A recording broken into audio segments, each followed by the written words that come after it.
Hi everyone. Yeah, I'm going to present, but I think in the discussion, Mario and I can both sort of take questions. So can everyone see my slides okay? Yep, great. So we thought it would be useful to have a look at where we are with some of the current data linkages in agriculture and how they came about. So we've chosen to actually focus beyond just looking at plant breeding and look at the way in which data standards evolved across agriculture over the first half of the 20th century, and then we suggest some ways in which the system could perhaps evolve to meet our current challenges. So here's NIAB in Cambridge in 1921 with the opening of its new headquarters, and the Queen, in this case Queen Mary, wife of George V, is planting a tree to commemorate the opening of NIAB.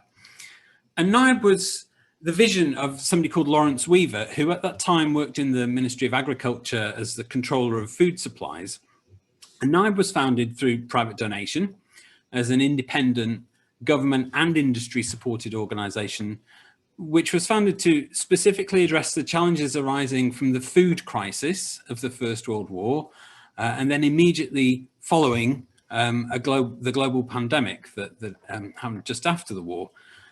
Both events had severely tested food supply chains and had contributed to the realization that as a nation we were quite food insecure.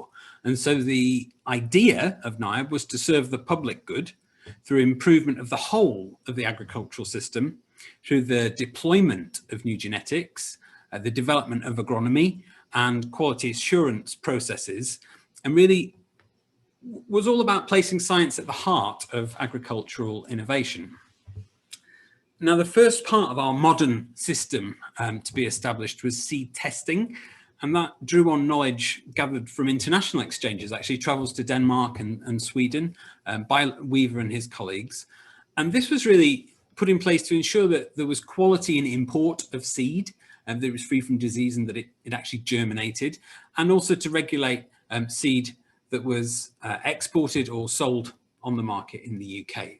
So the formation of the seed testing service was the first, at first it was separate to NIAB, but then it was quickly integrated into NIAB in 1921. A big part of NIAB's early work was variety trialling, and it still is today, of course, but it was done in collaboration at this time with Rothamsted Research, using the latest statistical designs. Rothamsted actually had to invent the statistics first, but the trials were put in place, and they were really to trial public bred varieties coming out of the Plant Breeding Institute, which was also at that time in Cambridge. And NIAB's role in that was to establish variety trials to understand what should be planted where and the relative merits of different varieties that had all been developed in the light of Mendelian genetics. It also, through the application of agricultural botany, ensured that varieties were correctly botanically described and true to type. And that means, well, first, through the development of botanical descriptors, this allowed statistical comparisons of varietal performance and the removal and abolishment of synonyms within the industry. And this was a practice that was pretty unscrupulous but widespread in the industry, whereby varieties were rebadged and sold under a different name despite no discernible improvement in performance. And so through botanical comparisons, these kind of anomalies could be statistically proven, and therefore evidence was gathered to remove them. Also, voluntary systems for seed certification were also established, and these implemented hierarchical classification systems for seeds as they moved through the seed multiplication system, really trying to ensure that the seed that was sold was stable and true to type. So again, based upon botanical characteristics to the original variety that was bred. So sort of fast forwarding a bit, by the early 1960s, international standards of plant breeders' intellectual property protection had been developed through the establishment of international bodies such as UPOV, and plant breeders' rights were brought into law. So PBR required a couple of things. It required something called DUS testing, and this was really requiring the distinctness, uniformity and stability characteristics of a variety to be described and tested before the variety could be protected. And aligned descriptors for seed certification processes then had to be developed from the DUS data for the subsequent marketing and validation of those protected varieties as they entered the market. On entry into the common market, so in the early 1970s, for sale and listing in the common catalogue, which was the sort of the common list of varieties that were allowed to be marketed within the European Economic Area, an additional step of value for cultivatable use was brought in. This is called VCU, and these trials were required to reach the step for national listing, which then set a minimum standard for market entry.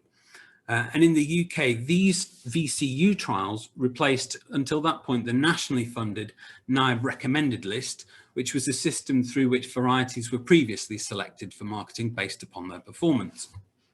And consistent with the objectives of agricultural policy at the time, productivity was the objective again. So the criteria laid down for entry onto the common catalogue emphasised yield-related traits. So where are we now?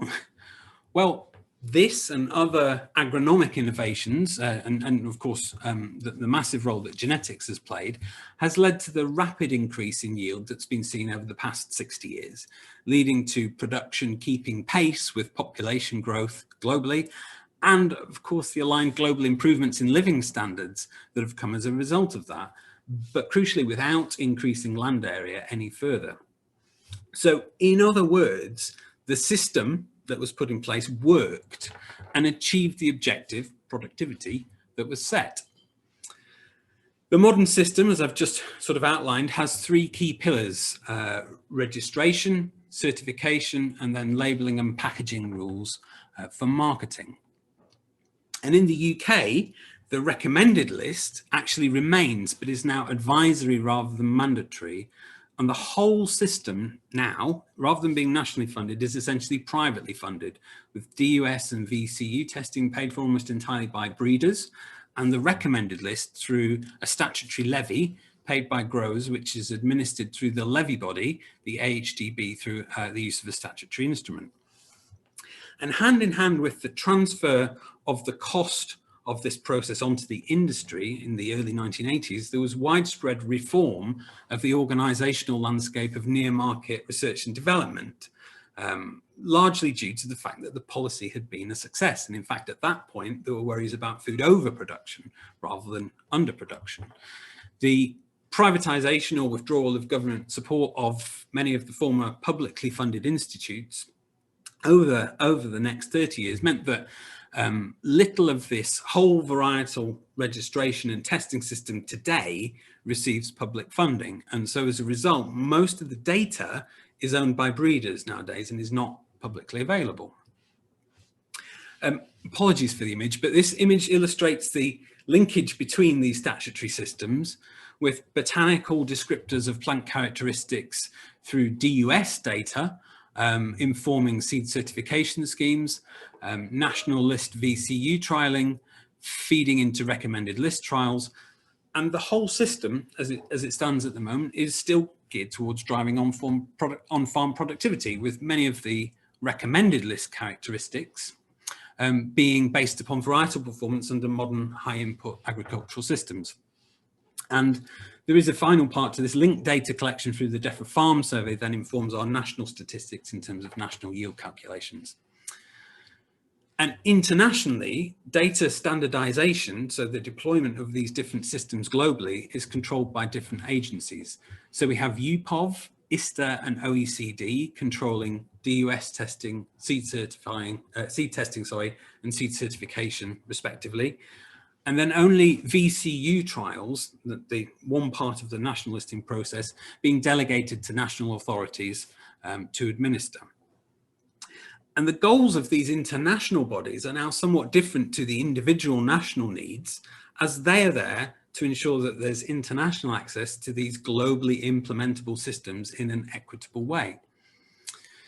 So while the system has undoubtedly been a success, the challenge that we face now is a different one, and many of the unintended consequences of our use of fossil fuels in agriculture for fertilizer production and the resulting greenhouse gas emissions must now, of course, be mitigated and going forwards completely removed from our production systems, along with potentially addressing the large increases in land use that occurred during the 19th century and the first half of the 20th century, which in part have also driven biodiversity loss.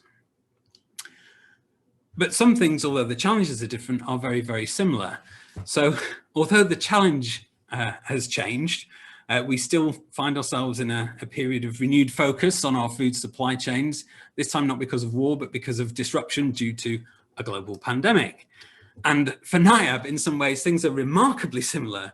Last year, we moved into our new building, our new headquarters, and we had a tree planted, this time by a different queen. So whatever your views are on royalty, they certainly have an extremely consistent approach to carbon offsetting.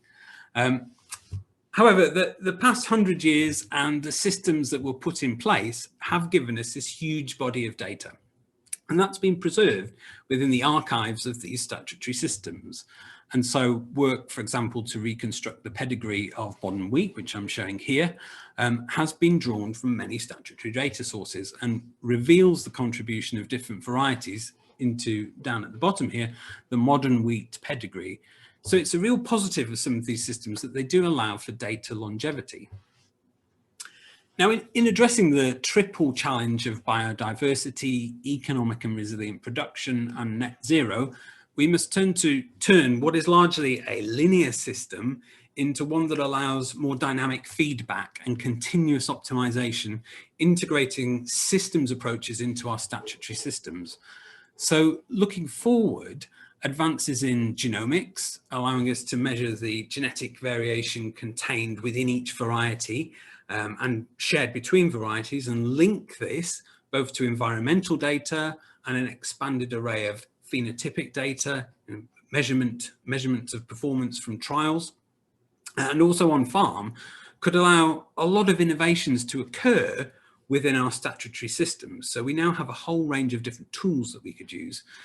Better estimates of varietal performance across environments, cheaper but potentially more informative trials, the use of modelling approaches to predict varieties adapted to different altered weather patterns. This is all possible, but at present are somewhat constrained by our current statutory and advisory systems, which of course must remain internationally compliant.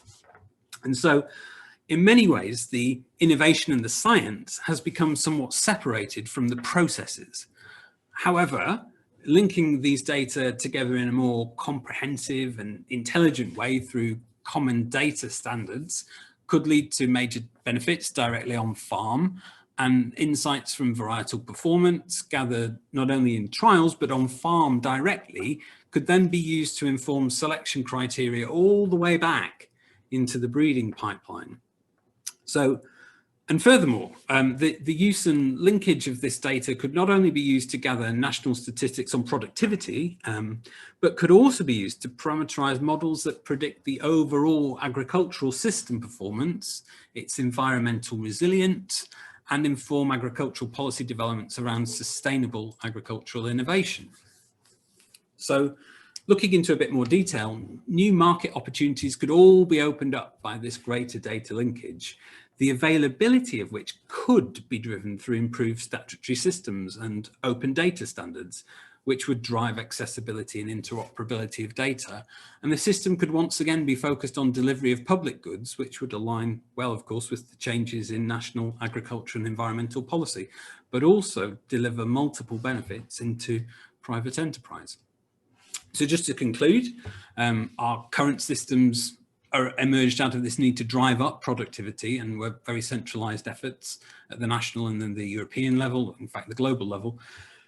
The new challenge of responding to these joint challenges of economic sustainable production, net zero agriculture, reversing biodiversity decline means that we need to take enormous and swift action across the whole system. And part of this change could involve a redesign of our current national systems and organizations, but crucially, we must keep that close linkage between public and private stakeholders and recognize that there is a public good element to our future needs from our crop breeding systems. And there are ample opportunities for improving data linkage to transform understanding of the changes that we really need to make to get to improve system design, and perhaps building depth into our reform long-lived statutory and descriptive systems is a good way of making sure that there is longevity and security of data. And then using these systems also to implement data standards then would preserve these key linkages. But we must also be mindful that this is what's happened already. And so we must keep the system dynamic, because also it can ossify and stifle progress.